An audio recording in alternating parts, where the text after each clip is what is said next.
Let's begin.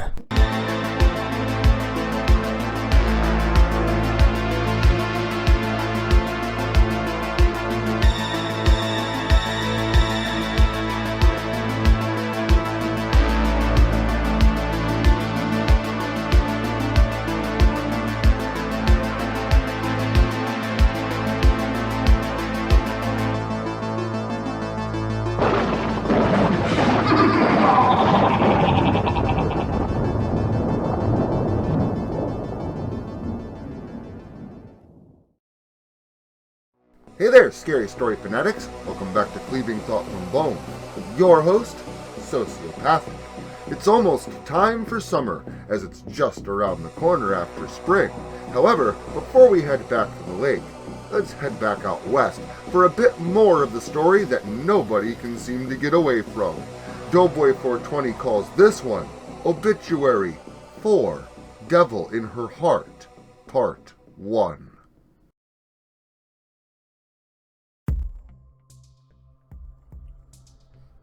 For a short time, Christy pretended to grieve for her friends and her family. On the surface, she was apologetic to those her family had hurt.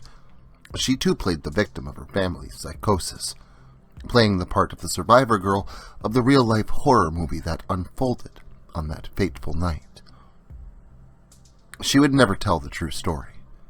She couldn't tell them that she'd manipulated her own mother and father into committing heinous acts of violence, and in turn, she also couldn't tell them about Lillian, the reason that they were there in the first place.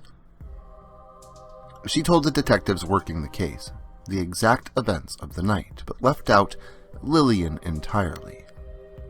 No one was left alive that could deny her claims, so they bought it, hook, line, and sinker. Like little pond fish, prey for the lies of the fisherman's lure. She'd failed to kill Lillian, but she had some tricks up her sleeve. Perhaps the solution to her problem was not to tackle it head-on in her own home, but to lure her out into unfamiliar territory, into open water, away from the safety of the shore of her home. The slangs had made Kirsty famous. The girl had survived her monstrous family of murderers. She had succeeded where her brother had failed. She had made their story notorious, and she was ready to ride the fame all the way to the bank and beyond. She was ready to use every bit of that newfound glory to achieve her goal of ending Lillian once and for all. She sold her story, sans some names and events, to the highest Hollywood bidder, and within a few short years, an exaggerated film was in development. Kirsty Spencer made herself available on set as a reference, and with her help, a carefully constructed set was built, designed to look like her house from back home. It wasn't the true story that made her famous, but it was the monstrous tale that she told, and the producers, director, and fans ate it right up. So you're saying you want a Vin Diesel type guy to play your brother? The casting director asked. Yeah, but like normal everyday him, not movie him. Like, my brother was a horror nerd, not a gearhead. Kirsty explained as she did her makeup. I think I may have someone in mind. And you were saying you wanted Barry Cogan for Sawyer Hansen, right? Well, we weren't able to lock him in, but I did find a guy that gives the same vibe. The casting director said. Awesome. Please tell me you got Peyton to play me. Kirsty pleaded. Kirsty, we are a D-list movie studio. There is no way we are going to get Peyton List to play you in a horror movie. It's just not happening. The casting director explained to her. Really? Well, what about Woody Harrelson to play my dad? Kirsty asked. Yeah, we absolutely have Harrelson. The casting director said, getting her hopes up. Really? No. The casting director replied, getting a disgusting gasp and a sigh in response. It was then that Kirsty's cell phone began to ring. The ringtone set for a very specific person. She almost didn't recognize the tone, but then It clicked. Could you give me a few minutes, please? I have to take this. Kirsty said. Absolutely. I think we have all we need. The casting director said before he walked out the door. Hello? Lillian? Kirsty answered happily, a devious grin coming across her lips, but she was immediately hit with a barrage of expletives. Lillian was angry, to say the least. She couldn't believe Kirsty could do something so stupid as to sell her story. She ranted about how selfish Kirsty was to tell people about what happened when it was just as much Lillian's story as it was hers. In fact, it was more so Lillian's story because she was the true target behind all of it. She was the target back in Halstead with her brother and his friends, and she was the target in Washington State on the other side of the country where she ran away to get away from the horrors of her past. She yelled at Kirsty for being so irresponsible, for luring fans in and making Locust Lake a tourist spot for crazy moviegoers. Relax, Lil. I didn't mention you, and I didn't mention the lake. It's all good. Chill. Kirsty explained. The internet exists, Christy. Lillian growled. Amateur detectives will dig into this until they discover the name of my pet rabbit I had in 2nd grade. You think they won't find out about the lake? Are you that naive? Lillian shouted through the phone. Lil, I got this. Don't worry. No one will find out about you. I promise. Kirsty reassured her, but it was no use. She was flirting with disaster, like a hurricane that would destroy everything that Lillian had carefully constructed and maintained. Christy, please. Lillian begged her not to go through with this. It's too late, Lil. I already sold the rights. The movie is being made. Kirsty explained, getting a growl of displeasure in return. You don't know what you're getting yourself into, Christy. Lillian told her before angeredly hanging up the phone. Well, that went about as well as expected. Kirsty said to herself before placing her cell phone back into her purse. Oh my god! Kirsty Spencer? Holy crap, it is you! A scrawny-looking guy with scruffy hair burst through her door and immediately ran to her side. Excuse me? You can't just barge in here. Kirsty balked at the intruder. Kirsty, I'm your biggest fan. I've been a subscriber to H-Town Girl 01 since you did your first live stream on Final Fable 7, the strange man said, grabbing a hold of her hand to shake it. Oh my god. Don't touch me. What the hell, dude? Security! Kirsty yelled for help, and shortly thereafter a man with pepper-colored hair stepped in through the door, his uniform clearly showing that he was a security officer. What the hell? How could you let this guy in here? He could have killed me! Kirsty yelled at the security guard. I would never! I love you, Kirsty! The man yelled. Sorry, ma'am, the security officer said before grabbing a hold of the younger man's arm. Come on, buddy, let's go, he added, pulling the man along and out of the room. Ew, Kirsty then said, pulling a wet wipe out of her purse to clean off her hands where the man had grabbed her. After spending some time collecting herself and finishing her makeup, Kirsty decided to go pay the doctor a visit. Terry was a bit of a chubby guy, kind of like Kevin Smith, Silent Bob type person. He didn't speak much, but did a lot of writing, and it was he that co-wrote the script for the movie, and it was he that would take the helm as director. His good nature and rounded form got him the nickname of Doughboy from his friends, DB for short. dude.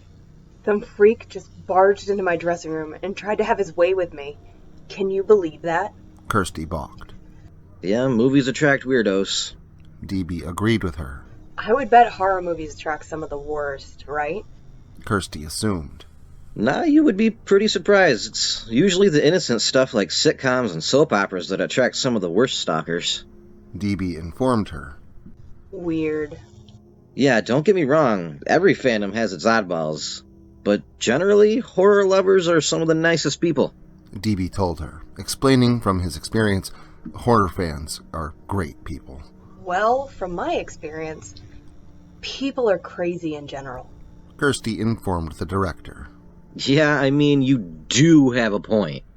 Terry replied, agreeing that she did have some experiences with some pretty crazy people, considering every member of her immediate family. So, when am I going to meet the cast? Kirsty then asked, changing the subject. Right now, we're finishing up the sets and still waiting on calls from some of their agents, but I think everyone should be on board by next week at the latest. Then we'll make both our dreams come true. Doughboy answered with a smile, finally getting the chance to direct a horror story that he had a hand in writing. Awesome. Can't wait. Kirsty said enthusiastically. Terry thought it was strange that she was more than happy to relive the messed up events of her life, but figured it was her life, and if that's what she wanted to do, then who was he to judge? The days passed after that, and with each day, Kirsty got more and more excited, knowing that the time would come. She knew that this would draw Lillian away from her safe place and into unknown territory. Kirsty would use this bait to reel her in, and this time, despite the chosen locale, there would be no theatrics, no other victims to taunt and scare her. No, this time, she would just kill her and be done with it. Then, finally, the day came. The cast had all agreed, and were all on set. A full replica of Kirsty's childhood home was erected on a Hollywood backdrop studio, and cameras were ready to roll. Kirsty ran to the set with a smile on her face. She wasn't just excited for the trap that she was lying, but also loved the attention and ate it right up. She couldn't believe someone would be playing in her movie, and she couldn't wait to meet the girl that they hired. Hi, Kirsty Spencer? A young blonde girl said, offering a hand to Kirsty as soon as she stepped foot on set. Hi? Kirsty said, confused by yet another person just randomly approaching her. Oh, I'm sorry. I'm Clara McNeil. I'm playing you in Halstead, the young woman explained. Oh, Clara! Nice to meet you. Kirsty exclaimed, happy with the look of the girl that they'd chosen for her role. Blonde, blue eyes, slightly taller than herself, and drop-dead gorgeous. A perfect choice. It's nice to meet you, too. I'm so excited. This is my first movie, Clara said with glee. Oh, really? Mine, too. Kirsty joked, getting a laugh from her new friend. Have you met everyone else? The guy playing Jason's pretty hot. Looks kind of like Chance Crawford. Clara said, warming right up to Kirsty. Oh. Kirsty gasped. I think you'll be perfect to play me. She then laughed, giving Clara a friendly nudge and accompanying her to the area set up like her living room, where the cast was sitting on a couch, listening to the director explain some things about the film. Oh, Kirsty, Terry said, motioning for the woman to join him in front of the cast. Everyone, this is Kirsty Spencer. I helped write the script and the screenplay, but it's her story that we're telling. The director explained. Hi, Kirsty said with a smile, giving everyone a wave. Everyone said hi back, welcoming her and going through and introducing themselves one by one. Hey, I'm Kiefer Coleman, the narrow-faced man with long, wavy black hair said, introducing himself as the one playing Sawyer Hansen, her brother's friend, and the first killer to die. Next to him was a curly-haired guy with blue eyes and a close-cut goatee, and Kirsty found herself immediately drawn to him. I'm Steve Thompson. I'm playing Jason, he said, offering a hand to her, which she immediately took. A bald guy with a tough guy build sat next to Steve. Kirsty actually recognized him from some of the posters she saw in the back office where she sold her story. Vincent Klein, star of such horror classics as Backstabber Brawl, Killcopter 3, Chopper's Revenge, and Death Derby. Oh, damn. I take it you're playing my brother? Kirsty asked about him. Yep, that I am, the cocky man said, not even introducing himself. You don't look a damn thing like my brother. That's a good thing. Dougie was a fucking weirdo. Kirsty said with a smile. The man looked shocked for a moment, blinking and recreating a famous internet meme of a surprised man, and then he gave Kirsty a smile, kind of respecting her attitude toward everything. After that, she moved on to meet the woman that would play her mother.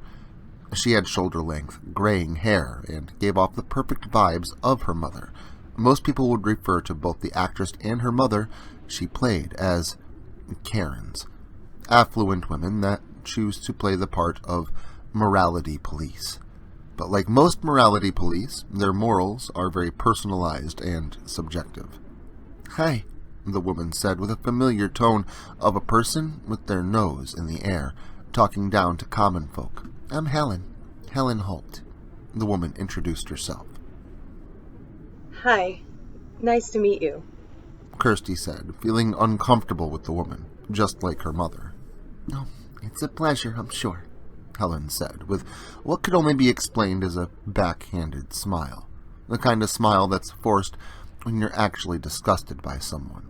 "Hey, I'm Brock Belford." A balding man stood up, his wild-looking blue eyes looking back at Kirsty as he introduced himself. You must be playing my dad, Kirsty said, shaking the man's hand. "Yes, ma'am, that'd be me," the older guy said. Finally, there was another person that Kirsty recognized from her supporting roles in some romantic comedies like Dinner for Two and Third Wheel. Ellen DeMarco, a tan-skinned girl with wavy black hair and piercing green eyes, stood up and introduced herself. "I'm Ellen, and I'll be playing Jenna," Ellen said with a smile, offering Kirsty a hand to shake. Oh, no introduction needed. I'm a fan, Kirsty said enthusiastically, gripping the hand of the woman that would be playing her friend and one of the first victims of her plan when she had gone to Washington looking for Lillian. All right, now that everyone is introduced, shall we get down to business? Terry asked them, getting a cheer of approval from the group. All right then, let's start off with a bang. Places, everyone, Terry yelled out, signaling the start of production for the day. "Scene 43, take 1, a young stagehand said, snapping down the clapboard to begin the scene.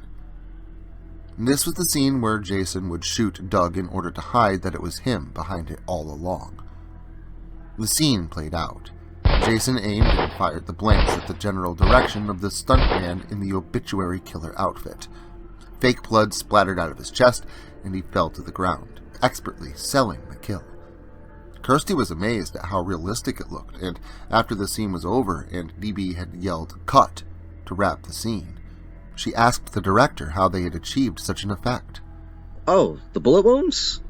Those are squibs. DB explained to her. Squibs? Kirsty asked in confusion. Yeah, the stunt guy wears some body armor to protect him, and little explosives with blood packs in them go off against the body armor, and it looks like he got shot. Doughboy explained. Oh, that's really neat. Thanks for telling me, Kirsty said with a smile.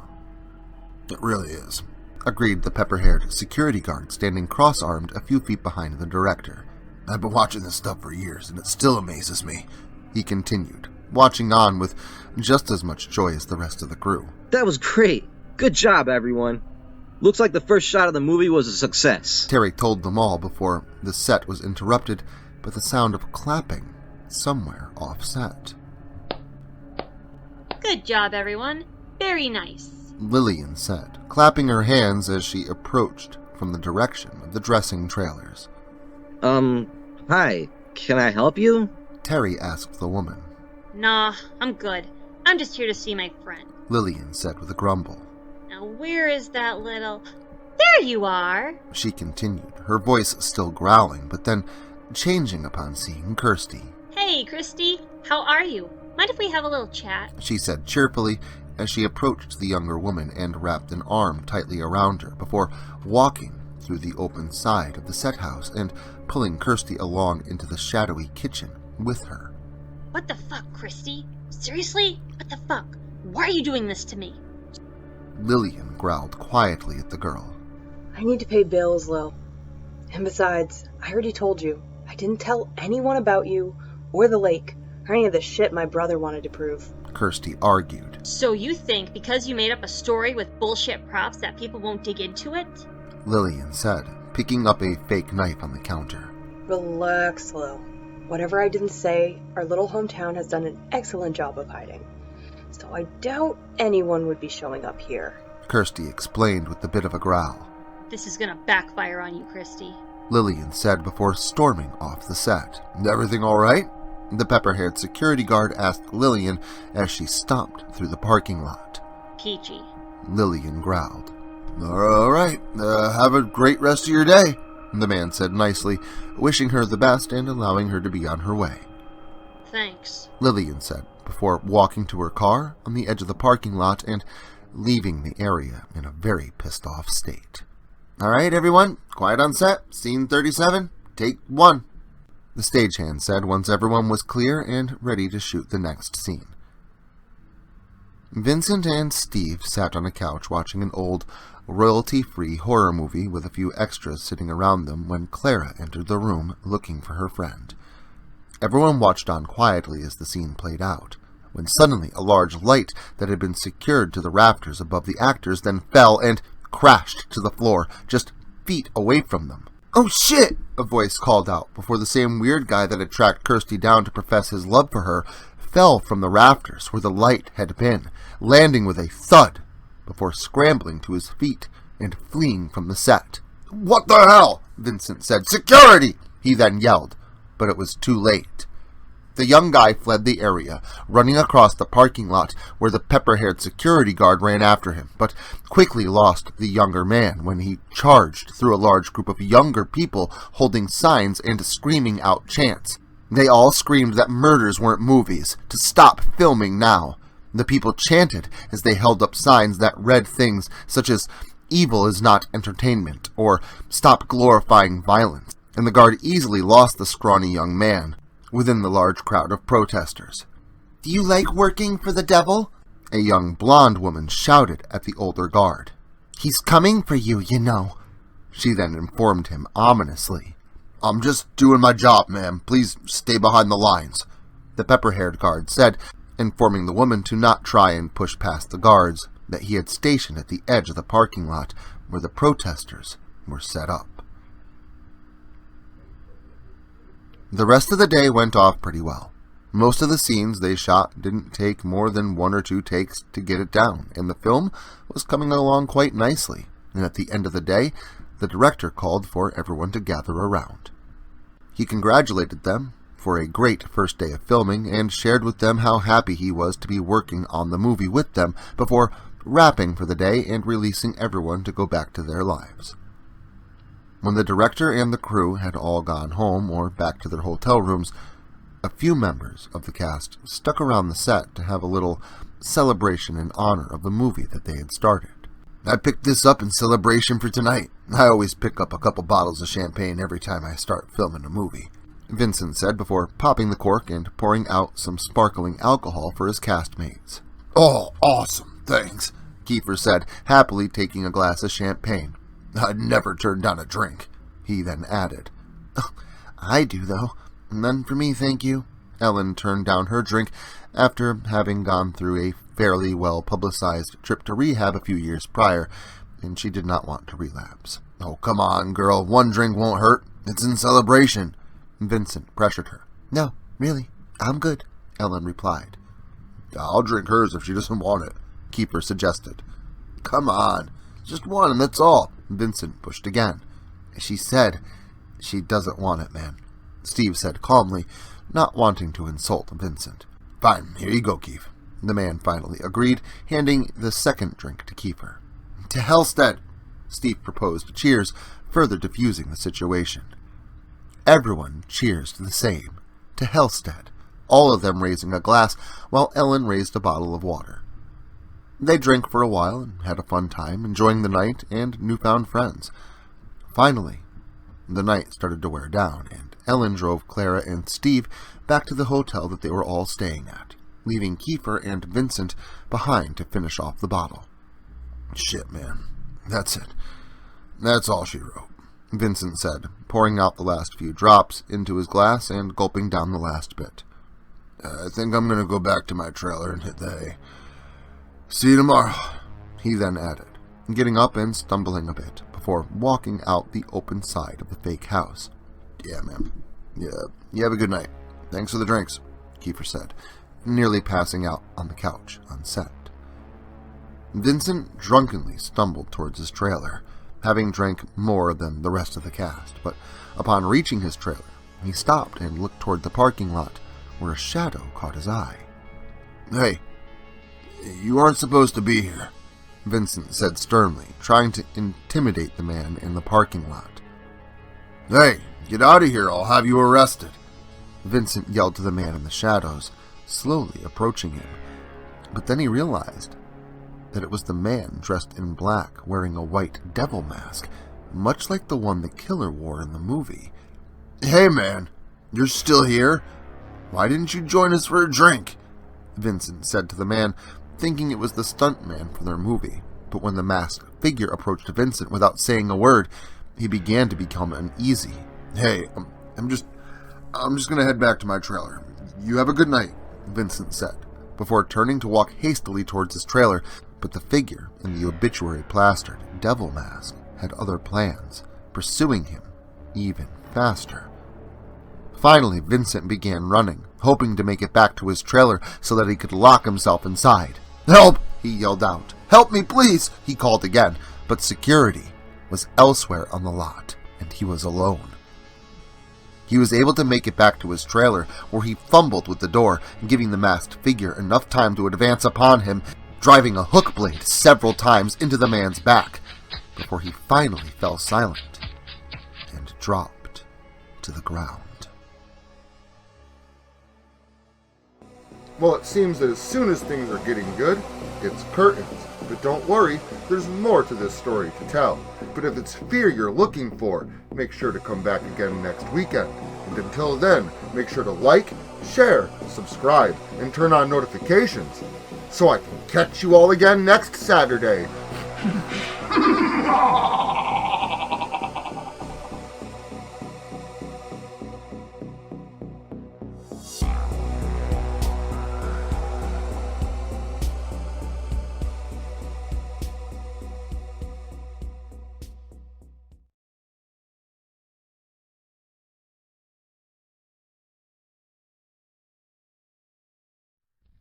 Social media can be very unpredictable, especially regarding horror content. If this content gets removed, all new content will be simultaneously presented on various websites provided in the description to this video. Make sure to follow me in other digital spaces so that you never miss out on the terror. Also, if you like this video, make sure to leave a comment and hit the like button. It helps the channel a lot. If you're new to the channel and you enjoy what's here, consider hitting that subscribe button and the notification bell so that you never miss an upload. Writing is a dream of mine, and it's all of you that make that dream come true.